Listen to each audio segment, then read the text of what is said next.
ధరలు నియంత్రిస్తాం. ఈ సంవత్సరంలోనే సుమారు 20-30 రూపాయలు తగ్గించినారు. బాగా ఫీజు రియంబర్స్మెంట్ పునరుద్ధరిస్తాం. కాలేజీకి రుసుము చెల్లించి సర్టిఫికేట్ విద్యార్థులకు చిక్కులు లేకుండా చేస్తాం. ఇదే ఈ దరిద్రాలన్నీ. అదే కదా ఆయప్ప చెప్పినది, చిక్కులు లేకుండా చేస్తామంటే పోతారు వాళ్ళు వీళ్ళు. సో ఇంత ఇంత పద్ధతిలో చేయడం లేదు. ఈరోజు మనల్ని ఏ విధంగా మోసం చేసినారు, ఏ విధంగా మనల్ని ఇబ్బంది పెట్టినారు అనేది ప్రజలు తెలుసుకోవాలి. 2 సంవత్సరాలుగా 4 సార్లు ముఖ్యమంత్రి అయినటువంటి చంద్రబాబు నాయుడు చెప్పడానికి ఒక్క పథకం లేకుండా ఎవడో చేస్తే నేనే చెప్పుకుంటూ అని బతుకుతున్న వీళ్ళ ఇప్పటికీ కూడా మార్చుకోలేనంత పరిస్థితులు.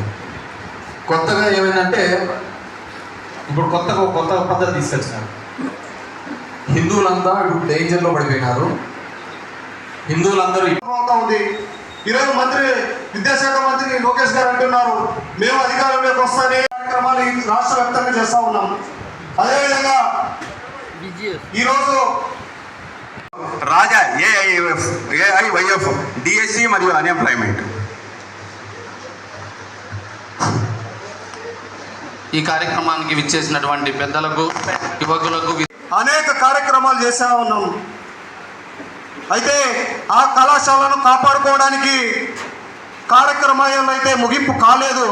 భవిష్యత్తులో రానున్న రోజుల్లో ఈ మెడికల్ కళాశాలలు కాపాడుకోవడానికి ఆయన ఈ మెడికల్ కళాశాలపై మనం ఇన్ని కార్యక్రమాలు చేశా కానీ ఎప్పుడే కానీ ఆయన ఒక స్టేట్మెంట్ కానీ ఒక ప్రకటన ఏదైతే ఉందో మరి ఒక ప్రకటన కూడా ఇవ్వలేదు.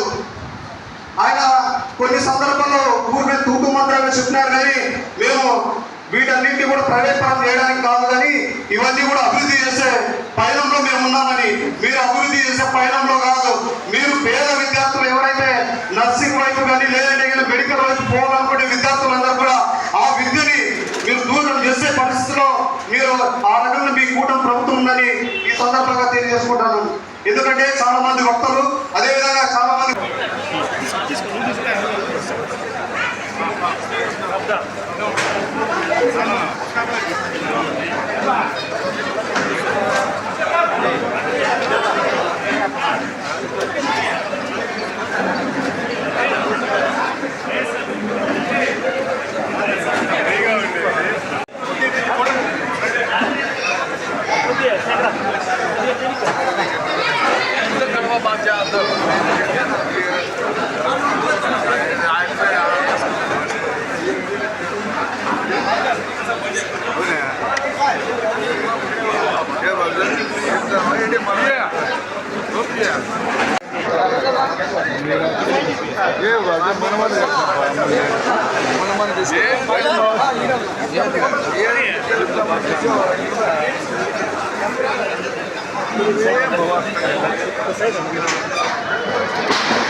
తీసినాలే కెమెరా బాగాలేదు.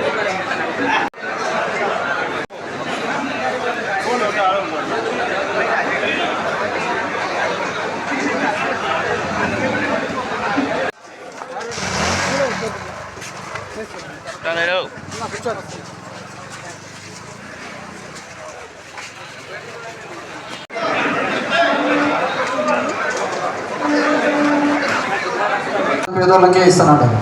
పేదోళ్ళ దగ్గర డబ్బులు ఉంటే నీ అంగడికి వచ్చి కొనుక్కోవడానికి వీలవుతుంది. వాళ్ళ దగ్గర లెక్క లేకపోతే నీ దగ్గరికి ఏంటి ఒకసారి నీ దగ్గర రాలేదు కదా. నాకు బాగా గుర్తు, ఇప్పుడు కరోనా టైంలో చూసాం, బయటకు పోవాలంటే ఎవడు బతుకుతాడు ఎవడు చచ్చాడో తెలియదు. ఒకటే సంవత్సరం 2 సార్లు వేసినారు. నేతన్న వేస్తాం 24,000 24,000 48,000. స్కూళ్ళకు పోయినా నీకు అమ్మఒడి పడింది. ఆ రోజు స్కూళ్ళకు పోయినా అమ్మఒడి పోయింది. ఈరోజు పథకం పడతా అంటే అది ఎవడికొచ్చిందో లేదో అడిగేవాడు దిక్కు లేదు. 2 సంవత్సరాలు అయితే ఒక్క పెన్షన్ లేదంటే ఆలోచించుకోండి. వాళ్ళు ఇవ్వలేదు సరే, మాట్లాడలేని దౌర్భాగ్య పరిస్థితిలో మనం ఉన్నామంటే అంతకంటే కావాలి. మనం రియలైజ్ కాకపోతే ఏదో ఒకటి తీసుకొస్తా అంటాడు. మనం ఒకటి ఏదన్నా కానీ లేవనెత్తినాం అనుకో, అది ఇబ్బందికరంగా ఉందనుకో, ఇప్పుడు డిఎస్సి ఉంది, దీని మీద రోజు ఫైట్ చేస్తాంటే పవన్ కళ్యాణ్ ఇమ్మీడియట్గా తెలంగాణ పోతాడు, అడవి ఏదో రచ్చ చేస్తాడు. ఇంకోటి ఏదైనా మధుసూదన్ అని ఏలూరు ఎంపీ డ్రగ్స్ కేసులో దొరికినాడని మనం తీసుకొచ్చినాం అనుకో, ఇమ్మీడియట్గా షర్మిలా వస్తుంది. అది ఏం తెలుసా, పాకిస్తాన్ కంటే ఈ సంవత్సరం పాకిస్తాన్ కంటే మన రూపాయి 12% పడిపోయింది. ఆసియా ఖండంలో అత్యధికంగా తక్కువలో ఉండేది ఏంటంటే రూపాయి పడిపోతున్న దాంట్లో. పొద్దున్నేసిన నుంచి ఎత్తిపోయిన పాకిస్తాన్తో పోటీ ఎందుకు? అభివృద్ధిలో పరుగులు తీస్తున్నటువంటి చైనా, జపాన్, మిగతా దానితో పోటీ పడాలి కదా. జిఎస్డిపిలో పక్కనున్న బంగ్లాదేశ్ ఇంకా బాగా ముందుకు పోతుంది. వాటి మీద పరుగులు పెట్టాలి కదా, లేకపోతే ఏమి మిగిలించవు. ఈ దేశంలో ఒక ప్రశ్నార్థకంగానే మిగిలిపోతాం అంతే. కాబట్టి వీటన్నిటి మీద కూడా నిరసన తెలుపుతూ